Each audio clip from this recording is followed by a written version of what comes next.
Good morning everyone. आज का newspaper start करते हैं। आज important article right to property के बारे में है। कैसे ये फंडामेंटल राइट था जो लीगल और कॉन्स्टिट्यूशनल राइट हो गया। 44th amendment act 44th amendment act बहुत इम्पॉर्टेंट है। इसके थ्रू ही राइट टू प्रॉपर्टी जो फंडामेंटल राइट था उसे रिमूव किया गया। तो पहले हम फ्रंट पेज की न्यूज़ देख लेते हैं। फ्रंट पेज पर पहली न्यूज़ है, good export dipped but August tally lifts outlook. मतलब यहाँ ये कहना चाह रहे हैं हमारे गुड के एक्सपोर्ट में डिप हुआ है, मतलब डिक्लाइन हुआ है। तो इससे क्या तात्पर्य है, मतलब सितंबर 2022 में जो गुड्स का एक्सपोर्ट था वो सितंबर 2023 में नहीं है, मतलब उसको डिक्लाइन हो गया है। ठीक है, तो गुड्स के एक्सपोर्ट में डिक्लाइन होने से हमें कोई फ़र्क पड़ता है? क्यों फ़र्क पड़ता है? इसका ये इम्पॉर्टेंट है क्योंकि गुड के एक्सपोर्ट डिक्लाइन होगा तो ट्रेड डेफिसिट बढ़ेगा। ट्रेड डेफिसिट बढ़ेगा तो ट्रेड डेफिसिट क्या होता है, इम्पोर्ट माइनस एक्सपोर्ट। तो कहीं ना कहीं हम इंपोर्ट ज़्यादा हो जाएगा। ठीक है, मगर हम क्या कर रहे हैं, अगर नेट ट्रेड डेफिसिट आप निकालोगे तो हम इंपोर्ट भी डिक्रीज़ कर रहे हैं। ये हमारी खासियत है। एक्सपोर्ट अगर डिक्रीज़ हो रहा है तो उससे इतना फ़र्क नहीं पड़ रहा है, मगर हम इंपोर्ट भी डिक्रीज़ कर रहे हैं। तो जब इंपोर्ट डिक्रीज़ कर रहे हैं तो हम फॉरेन एक्सचेंज रिज़र्व, जो हमारे फॉरेन एक्सचेंज रिज़र्व हैं, जो फॉरेन करेंसी है, हम उसको बचा ले रहे हैं। उसको यूज़ कर रहे हैं हम ऑयल को इंपोर्ट करने में, गैस को इंपोर्ट करने में और इसेंशियल प्रोडक्ट के इंपोर्ट में। ठीक है, तो इससे ट्रेड डेफिसिट की एक न्यूज़ निकल कर आती है। इजराइल में देखो, पैलेस्टाइन में लगातार बम्बार्डमेंट हो रहा है। इजराइल के द्वारा नॉर्थन गाज़ा में बहुत ज़्यादा बम्बार्डमेंट किया जा रहा है, तो उससे रिलेटेड न्यूज़ है। आज हम पहली न्यूज़ इलेबोरेटली डिस्कस करते हैं राइट टू प्रॉपर्टी के बारे में। देखिए, राइट टू प्रॉपर्टी एक फंडामेंटल राइट था। कब? 44th अमेंडमेंट से पहले। ये न्यूज़ पर आप ध्यान दीजिए। न्यूज़ क्या कह रही है, right to property constitutionally guaranteed. State can't compel land owner to relinquish their land except in accordance with law. मतलब कर्नाटका हाई कोर्ट ने कहा कि आप अकॉर्डिंग टू लॉ ही किसी की प्रॉपर्टी को रिलिंक्विश खाली करा सकते हैं। आप उसके अलावा अगर चाहें, आपका मन हो तब खाली करा लें, तो ये नामुमकिन है। ठीक है, तो ये चीज़ इम्पॉर्टेंट है हमारे लिए। क्यों इम्पॉर्टेंट है? क्योंकि इसमें सबसे इम्पॉर्टेंट चीज़ निकल कर ये आती है, राइट टू प्रॉपर्टी कैसे फंडामेंटल राइट था और कैसे इसे रिमूव किया गया। देखो, राइट टू प्रॉपर्टी हमारे आर्टिकल 19 क्लॉज 1 और सब क्लॉज F में आता था और आर्टिकल 3 में आता था। ठीक है, 19 article 19 clause 1 clause sub clause F क्या कहता था, कोई भी एवरी सिटीजन, इंडिया का कोई भी सिटीजन एक्वायर कर सकता है, होल्ड कर सकता है और डिस्पोज कर सकता है प्रॉपर्टी को। मतलब किसी से खरीद सकता है, उसको थामे रख सकता है और बेच भी सकता है। जबकि आर्टिकल 31 कहता था सिटीजन और नॉन सिटीजन दोनों ही क्या कर सकते हैं, राइट टू प्रॉपर्टी को डिप्राइव नहीं किया जा सकता। देखो क्या कह रहा है, on the other hand guarantee to every person whether citizen or non citizen right against deprivation of his property. मतलब उसको डिप्राइव नहीं किया जा सकता उसकी प्रॉपर्टी से। आगे इन्होंने बताया गया है कि ये बताता है कि कैसे आप जो है पब्लिक पर्पस के लिए कोई भी जगह खाली कर सकते हैं। आप देखिए यहाँ पर क्या लिखा है, it empower the state to acquire or requisition the property of a person on 2 condition. मतलब 2 कंडीशन पर आप उस प्रॉपर्टी को एक्वायर कर सकते हैं। पहली चीज़ क्या है, पब्लिक पर्पस होना चाहिए। क्या होता है, जैसे हाईवे है, उस हाईवे बन रहा है, ये मान लो हाईवे, और यहाँ पर बीच में घर आ गया, तो बहुत बिगेस्ट पर्पस होना चाहिए, तब खाली कराया जा सकता है। और दूसरी बात बताई गई है, it's provide payment of compensation amount of the owner. मतलब उसको एक अच्छी अमाउंट जो लॉ में डिसाइड की गई हो, जो उस एरिया के लैंड होल्डिंग रीजन में चलती हो, उसके बेस पर इसे खाली कराया जा सकता है। बाकी आप बिना अथॉरिटी ऑफ लॉ के इसे खाली नहीं करा सकते, उसके लिए भी आपका केस चलेगा। देखो, कई जगह आपने प्रॉपर्टी देखी होंगी वो रोड के बीच में है आज भी, क्योंकि वो केस जो चल रहा था वो 44th अमेंडमेंट से पहले चल रहा था। तो सुप्रीम कोर्ट डिसाइड ही नहीं कर पा रही है कि केस पहले चल रहा था तो लॉ बाद को आया, तो कैसे रिट्रोस्पेक्टिवली लॉ को इंप्लीमेंट किया जा सकता है, यही चीज यहां पर बताई गई है। Since the commencement of constitution the fundamental right to property has been most controversial. देखो मैंने बताया ये जो जब से फंडामेंटल राइट को में से इसे रिमूव किया गया और फंडामेंटल राइट टू प्रॉपर्टी हमारा वहाँ से हटा दिया गया, तब से ये बहुत कंट्रोवर्शियल हो गई। बहुत ज़्यादा एक्ट अमेंडमेंट हुआ, फर्स्ट अमेंडमेंट हुआ, ये सब अमेंडमेंट हुए, 42nd अमेंडमेंट हुआ, आर्टिकल 31A 31B 31C आया ताकि जो प्रॉपर्टी है उसको लोगों से लिया जा सके। देखो क्या हुआ था, हमारा एक भूदान मूवमेंट स्टार्ट हुआ था। अब भूदान मूवमेंट में बहुत सारा, भूदान मूवमेंट किसने स्टार्ट किया था ये तो आपको पता ही होना चाहिए, विनोबा भावे जी ने। फर्स्ट विनोबा भावे जी थी जो स्टार्ट किया था। तो भूदान मूवमेंट में क्या हुआ था कि लोग अपनी प्रॉपर्टी नहीं दे रहे थे, तो गवर्नमेंट ने क्या किया था, एक सीलिंग लगा दी थी कि आप इतनी प्रॉपर्टी पर पर्सन के नाम से रख सकते हो, इससे ज़्यादा प्रॉपर्टी आप नहीं रख सकते। मगर इसमें लूप होल क्या था, पर पर्सन लोगों ने अपने कुत्ते के नाम से प्रॉपर्टी सबमिट कराई, अपने बिल्ली के नाम से प्रॉपर्टी सबमिट कराई, अपने घर में जो वर्कर्स हैं, एम्प्लॉय हैं, उनके नाम से प्रॉपर्टी कराई। तो ओवरऑल जिम्मेदार जो है, बहुत सारे जिम्मेदार अपनी प्रॉपर्टी को सेव करके ले गए। मगर लॉ जो है बहुत टाइम तक चला, इसके बाद टीनेंट्स को प्रॉपर्टी दी गई और बहुत सारे टीनेंट्स आज प्रॉपर्टी ओनर हैं। ठीक है, तो इस तरह से प्रॉपर्टी का कंट्रोवर्सी चली। अब क्या होता, देखो 44th अमेंडमेंट एक्ट आता है, 44th अमेंडमेंट एक्ट 1978 आता है, जो एबॉलिश कर देता है fundamental right 19 clause 1 sub clause F को और आर्टिकल 31 फ्रॉम पार्ट 3। पार्ट 3 से ये दो आर्टिकल रिमूव कर दिए जाते हैं और एक आर्टिकल जोड़ा जाता है, आर्टिकल 300A पार्ट 12। ठीक है, ये पार्ट भी याद रखना होते हैं, अगर आप रख सकते हैं याद तो इन्हें भी ज़रूर याद रखिए। तो पार्ट 12 के अंदर आर्टिकल 300 जोड़ा गया और इसमें right to property as a heading रखी गई। और इसको कोई भी, देखो कोई भी अथॉरिटी जो है आपकी प्रॉपर्टी ले सकती है, बस अथॉरिटी ऑफ लॉ, मतलब कि लॉ के थ्रू ही प्रॉपर्टी आपकी ली जा सकती। पहले क्या था, फंडामेंटल राइट था। देखो फंडामेंटल राइट होने से राइट टू प्रॉपर्टी को क्या बेनिफिट था कि एग्जीक्यूटिव एक्शन से आपकी प्रॉपर्टी नहीं ली जा सकती, आपको कॉन्स्टिट्यूशनल अमेंडमेंट करना पड़ेगा। आपको किसी की प्रॉपर्टी लेना, मान लो मेरी 10 बीघे ज़मीन है, मगर मेरे पास फंडामेंटल राइट है कि मैं 10 बीघे ज़मीन रख सकता हूँ, आप मेरी प्रॉपर्टी नहीं ले सकते। मगर क्या होगा कि जैसे ही आप मेरी प्रॉपर्टी को एक्वायर करेंगे, उसको एक्वायर करने की कोशिश करेंगे, तो आपको कॉन्स्टिट्यूशनल में अमेंडमेंट लाना पड़ेगा। उस कॉन्स्टिट्यूशनल में अमेंडमेंट के थ्रू ही आप मेरी प्रॉपर्टी ले सकते हैं। मगर क्या हुआ, जब इसको रिमूव कर दिया तो आप एग्जीक्यूटिव एक्शन, एग्जीक्यूटिव एक्शन क्या होता है, देखो एग्जीक्यूटिव एक्शन आप समझ लो, एग्जीक्यूटिव एक्शन होता है कि प्रॉपर्टी जो है वो हमारे जो ब्यूरोक्रेट्स हैं या फिर हमारे एग्जीक्यूटिव हैं, ये तो ब्यूरोक्रेट्स परमानेंट एग्जीक्यूटिव हो गए और जो मिनिस्टर हो गए ये टेम्परेरी एग्जीक्यूटिव हो गए। तो टेम्परेरी एग्जीक्यूटिव जो होते हैं वो भी लॉ बना सकते हैं। ठीक है, तो इस तरह से हमने ये चीज़ देखी कि कैसे राइट टू प्रॉपर्टी को रिमूव किया जा सकता है।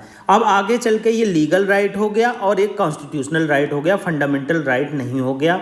अब क्या है, ये ऑर्डिनरी लॉ पार्लियामेंट बनाकर इसे कर्टेल कर सकती है, आपकी प्रॉपर्टी ले सकती है और अब जो लेजिस्लेचर एक्शन है उसकी ज़रूरत नहीं पड़ेगी, आपको लॉ बनाने की ज़रूरत नहीं पड़ेगी।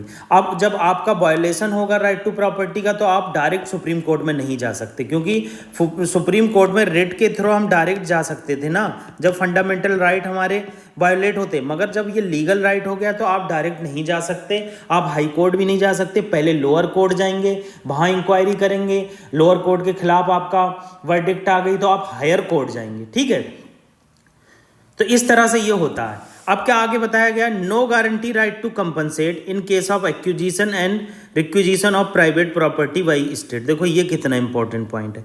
इसी को लेकर 2013 में कांग्रेस गवर्नमेंट ने एक लॉ बनाया। 2013 में एक लॉ बनाया गया, अगर आप किसी की भी प्रॉपर्टी एक्वायर करते हैं तो उसे कंपनसेशन देंगे और वो कंपनसेशन वहाँ की प्रॉपर्टी के रेट के आधार पर होगा। मगर यहाँ देखो क्या कह रहा है, no guarantee right to compensation in case of acquisition and requisition of the private property. ठीक है, मगर फंडामेंटल राइट जब रिमूव कर दिए गए, मगर दो जो प्रोविजन है वो स्टिल इंपॉर्टेंट है। क्या है कि provide for guarantee right to compensate in case of acquisition and requisition private, मतलब दो केसेस में आप कंपलसरी आपको कंपनसेशन देना पड़ेगा। देखो कंपनसेशन देना पड़ रहा, कहाँ पहले क्या था, आप प्रॉपर्टी को रख सकते थे, आपकी प्रॉपर्टी को कोई नहीं छेड़ सकता, मगर अब क्या है, उसे कंपनसेशन देना पड़ता है। तो क्या कह रहा है, when the state acquire a property of minority education institution, मान लो AMU की कोई प्रॉपर्टी है, अलीगढ़ मुस्लिम यूनिवर्सिटी एक माइनॉरिटी एजुकेशन इंस्टीट्यूशन है, अगर इसकी प्रॉपर्टी स्टेट एक्वायर करता है तो स्टेट को क्या करना पड़ेगा, कंपनसेशन देना पड़ेगा, कंपलसरी कंपनसेशन है ये। When state acquire land of a person under the personal cultivation, और कल्टीवेशन के फील्ड में, तो ये देखो बताया गया, पहला जो क्लॉज आया था ये ऊपर वाला, ये 44th अमेंडमेंट में आया था, और सेकंड क्लॉज 17th अमेंडमेंट 1964 में आया। तो इस तरह से हमने राइट टू प्रॉपर्टी के बेसिक्स को जाना, क्या कर्नाटका हाई कोर्ट ने बोला ये जाना। इससे देखो कॉन्टेक्स्ट से क्या होता है, जैसे हमने कर्नाटका हाई कोर्ट की न्यूज़ डिस्कस की, अगर हम वो चीज़ डिस्कस नहीं करते तो याद रखने में दिक्कत होती, कहीं ना कहीं हमारे सबकॉन्शियस माइंड में क्या होता है, वो न्यूज़ जो है हमारे माइंड में बन जाती है, तो वो न्यूज़ जब बन जाती है तो इसलिए वो इम्पॉर्टेंट हो जाता है। ठीक है, तो अगला आर्टिकल हम देख लेते हैं। अगला आर्टिकल रिलेटेड है हमारा strategic intervention for green hydrogen transition SIGHT programme. देखो साइट प्रोग्राम क्या है, एक सब कंपोनेंट है नेशनल ग्रीन हाइड्रोजन मिशन का, जो नेशनल ग्रीन हाइड्रोजन मिशन 2022 में गवर्नमेंट ने चलाया, जिसमें गवर्नमेंट का टारगेट है 2030 तक हम जो हाइड्रोजन है वो प्रोड्यूस करेंगे, उससे रिलेटेड ये नेशनल ग्रीन हाइड्रोजन मिशन चला। तो साइट क्या है, साइट का strategic intervention for green hydrogen transition SIGHT programme sub component है नेशनल ग्रीन हाइड्रोजन मिशन का। ठीक है, इसमें क्या होगा, साइट में एम क्या होगा, इलेक्ट्रोलाइजर मैन्युफैक्चरिंग होंगे और ग्रीन हाइड्रोजन प्रोड्यूसिंग फैसिलिटी बनेगी। मतलब जो चीज़ ग्रीन हाइड्रोजन के प्रोडक्शन में यूज़ होती है वो हमारे द्वारा बनाई जाएगी। देखो हाइड्रोजन क्या है, देखो हाइड्रोजन के अंदर कुछ भी बाई प्रोडक्ट नहीं होता है, बाई प्रोडक्ट इसमें वाटर और हीट होती है, ये सबसे इंपॉर्टेंट है। कभी कभी यूपीएससी ऐसे क्वेश्चन पूछती है कि हाइड्रोजन के अंदर जो बाई प्रोडक्ट होता है वो बहुत माइन्यूट मात्रा में होता है और इसमें सल्फर बहुत कम रिलीज होती है, वहीं गलत हो जाएगा, सल्फर रिलीज ही नहीं होती है। जब हम हाइड्रोजन बनाते हैं तो केवल वाटर रिलीज होता है बाई प्रोडक्ट के तौर पर और एक हीट रिलीज होती है बस।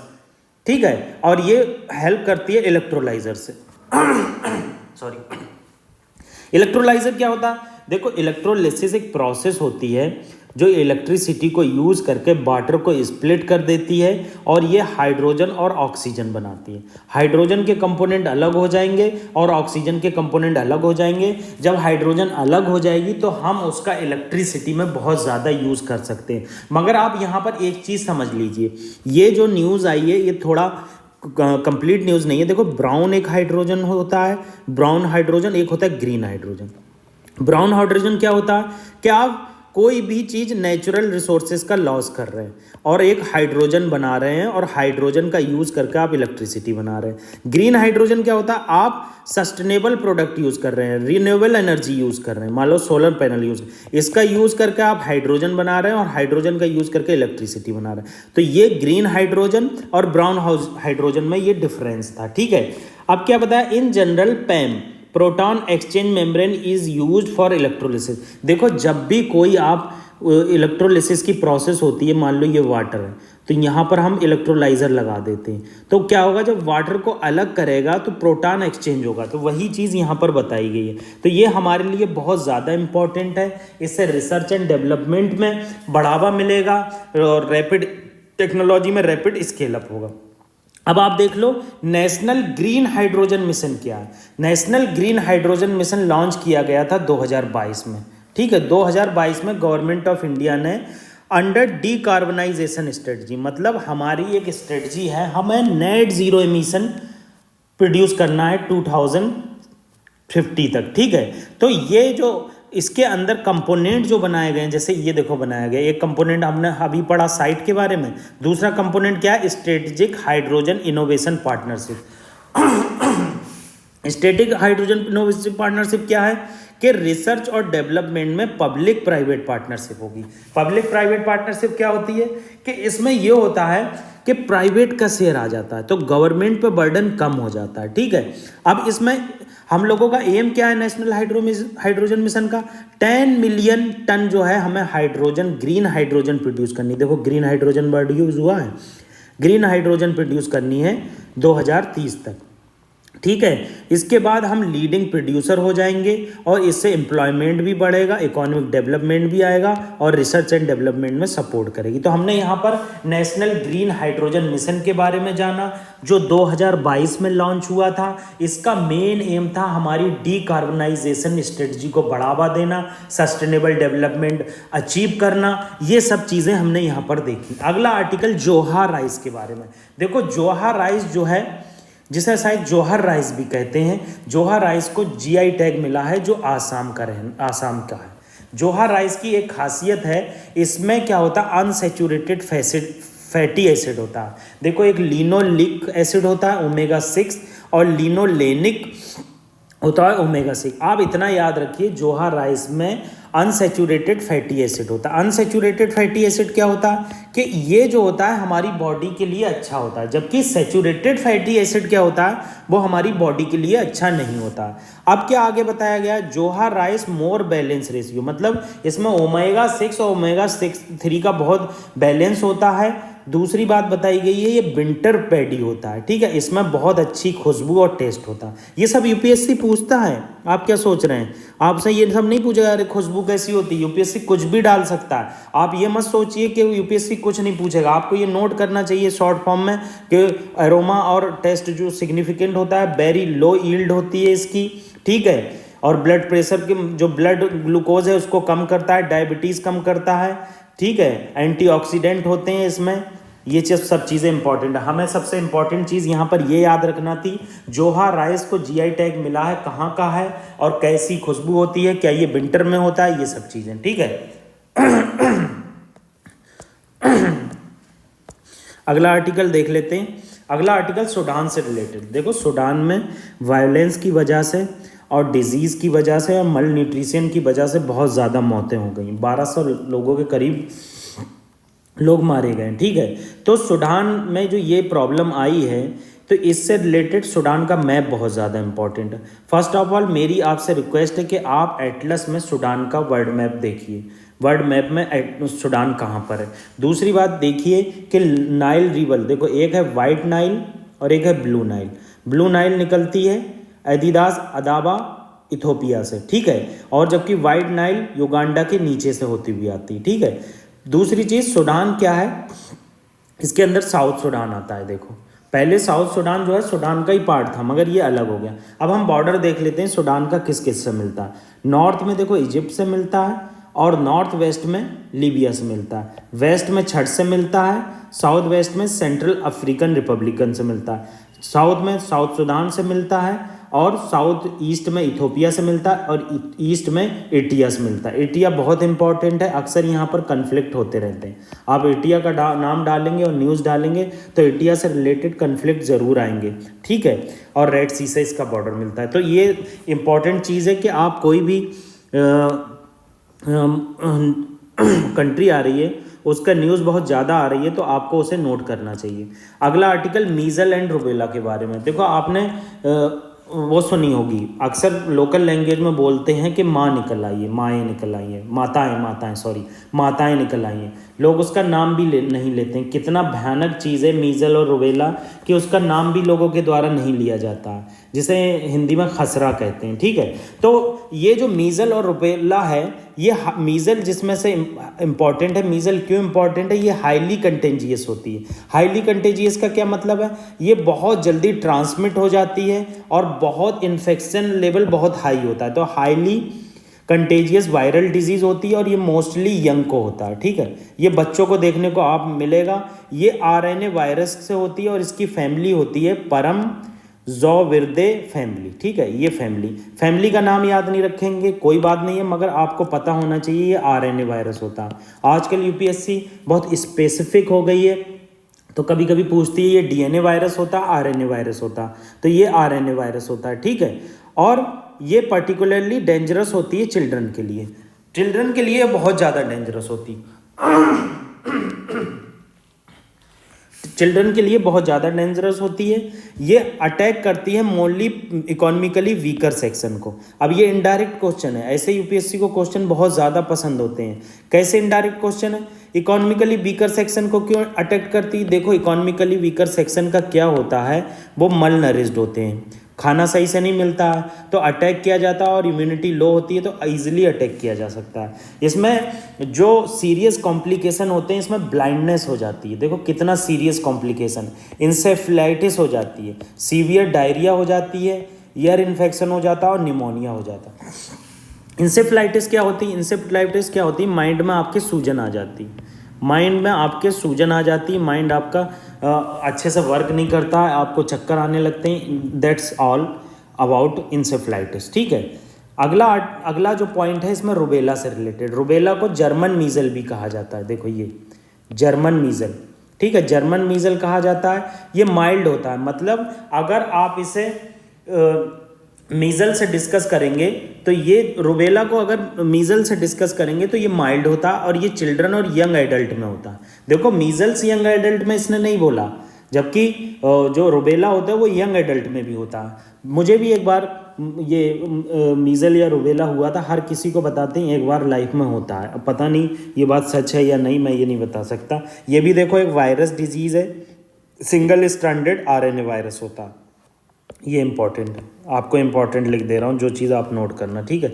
अगर ये प्रेग्नेंट वीमेन को हो जाता है तो ये बहुत ज़्यादा इसमें कंजेनिटल रुबेला सिंड्रोम हो जाता है, और बर्थ में बहुत सारे डिफेक्ट आ सकते हैं। तो इसलिए माताओं को इससे मतलब अच्छे से बच के रहना चाहिए। अब रुबेला और मीजल्स में क्या सेम थिंग है? केवल एक ही सेम थिंग है कि रेड रेस होते हैं, मतलब आपके चाहे बॉडी पर जो है रेड रेसेस बन जाएंगे।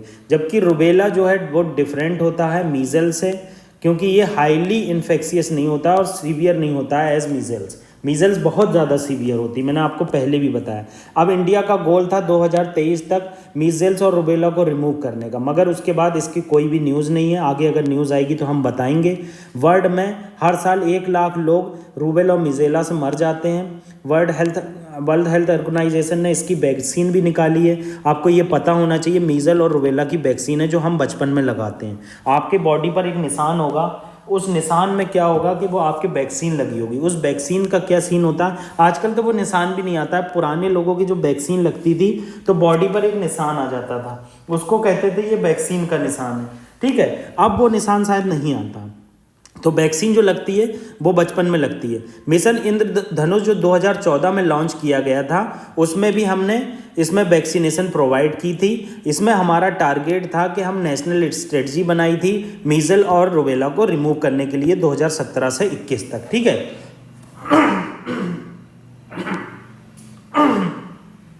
सॉरी, तो ये इंपॉर्टेंट चीज़ है, ठीक है।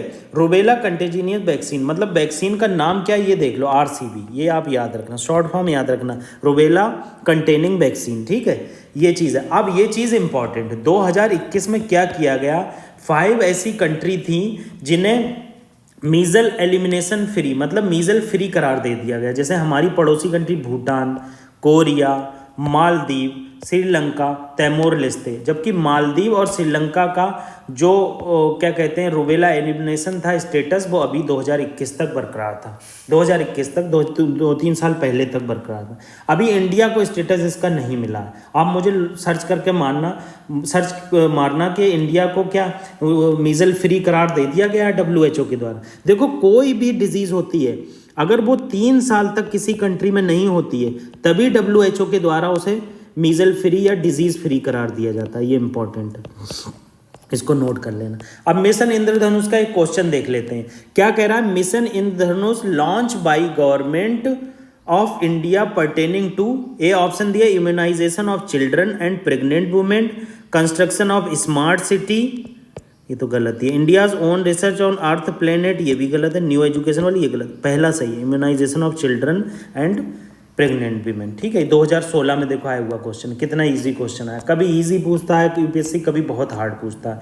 अगला आर्टिकल अजरबैजान से रिलेटेड है। देखो अजरबैजान का एक रीजन है कारावाक रीजन, ठीक है। ये कारावाक रीजन में क्या होता है, अक्सर लड़ाई रहती है, नगार्नो कारावाक बोलते हैं, ठीक है। तो आप अजरबैजान का ये मैप देख लो, बहुत ज़्यादा इंपॉर्टेंट है। क्यों इंपॉर्टेंट है? अजरबैजान का बॉर्डर कैस्पियन सी से मिलता है, रसिया से मिलता है, जॉर्जिया से मिलता है, आर्मेनिया से मिलता है, और ये अजरबैजान की जो टेरिटरी है ये टर्की से बॉर्डर मिलाती है। देखो तो इनडायरेक्टली यूपीएससी पूछ सकता है क्या अजरबैजान का बॉर्डर टर्की से मिलता है, आप वहीं कंफ्यूज हो जाओगे, अरे टर्की से तो मिलता ही नहीं है, अजरबैजान कैस्पियन सी के बगल में। तो जो भी चीज़ मैं पढ़ा रहा हूँ आपको बहुत इंपॉर्टेंट पढ़ा रहा हूँ। आप ये सोचिए कि 90% उसके चांस आने के हैं ही। कोई भी ऐसी चीज़ हमारे द्वारा नहीं पढ़ाई जा रही है, प्रॉपर रिसर्च की जाती है टॉपिक पर, तब आपके सामने लाया जाता है ताकि आपको कोई भी प्रॉब्लम ना हो, ठीक है। अगला आर्टिकल क्या है, हरियाणा के फार्मर्स ने क्या किया था, एक केस किया था नेशनल डिस्प्यूट रिड्रेसल कमीशन में। क्या किया था? National consumer dispute redressal commission में क्या हुआ था, डिफेक्टिव गॉड सीड इफको ने प्रोवाइड किए थे, जिसमें से क्या हुआ था 70% क्रॉप फेल हो गई। सबसे पहले जान लीजिए गॉड क्या चीज़ होती है। गॉड ये होते हैं, इसके सीड्स ये होते हैं, गॉड ऐसी चीज़ होती है, ये एक तरह की बीन्स होती है, ठीक है। ये गॉड सीड्स इन्होंने प्रोवाइड किए थे। इससे क्या हुआ था कि बहुत 70% क्रॉप फेलियर हो गई थी। तो हमारे लिए इंपॉर्टेंट है national commission, national consumer dispute redressal commission. क्या होता है, जब भी आप कहीं पर स्टेट में जाते हैं, डिस्ट्रिक्ट में जाते हैं, जब आपको वहाँ से सफलता नहीं मिलती है, वर्डिक्ट आपके फेवर में नहीं आती है, तब आप national consumer dispute redressal commission के पास जाते हैं। और ये जो स्टेबलाइज की गई है, ये प्रोवाइड करती इन एक्सपेंसिव स्पेडी एंड समरी रिड्रेसल, मतलब बहुत तेज़ी से आपको एक डिस्प्यूट रिड्रेसल कमीशन है जो क्वासी जुडिशियल कमीशन है। क्वासी जुडिशियल बॉडी जो वो होती हैं जो जुडिशरी के अलावा वर्डिक्ट देती है। मतलब जैसे आप समझ लो नेशनल कमीशन फॉर ये जो आपका है ट्रिब्यूनल समझ लो, हाँ ट्रिब्यूनल समझ लो। ट्रिब्यूनल भी क्या है, क्वासी जुडिशियल कमीशन होता है, ये बॉडी होती है, क्योंकि ये जो जुडिशरी के अलावा जो लोग वर्डिक्ट देते हैं उसे क्वासी जुडिशियल कहते हैं, ठीक है। अब ये 1988 में स्टेबलाइज की गई कंज्यूमर प्रोटेक्शन एक्ट 1986 के तहत। ये इंपॉर्टेंट है, क्यों इंपॉर्टेंट है? क्योंकि ये स्टेचुटरी बॉडी है, ठीक है। यूपीएससी ऐसे क्वेश्चन पूछता नहीं है आजकल कि स्टेचुटरी बॉडी क्या है, मगर कभी कभी बहुत सिंपल क्वेश्चन डाल देता है। जैसे लास्ट ईयर डाला था कि इसमें से बताओ कि कौन सी कॉन्स्टिट्यूशनल बॉडीज़ हैं, हमने 4-5 नाम दे दिए थे, उसमें सेलेक्ट करने को बोला था, ठीक है। अब हेड किया जाता है ये रिटायर्ड जज और सिटिंग जज जो होते हैं सुप्रीम कोर्ट के, ये इंपॉर्टेंट है, ये आपको पता होना चाहिए।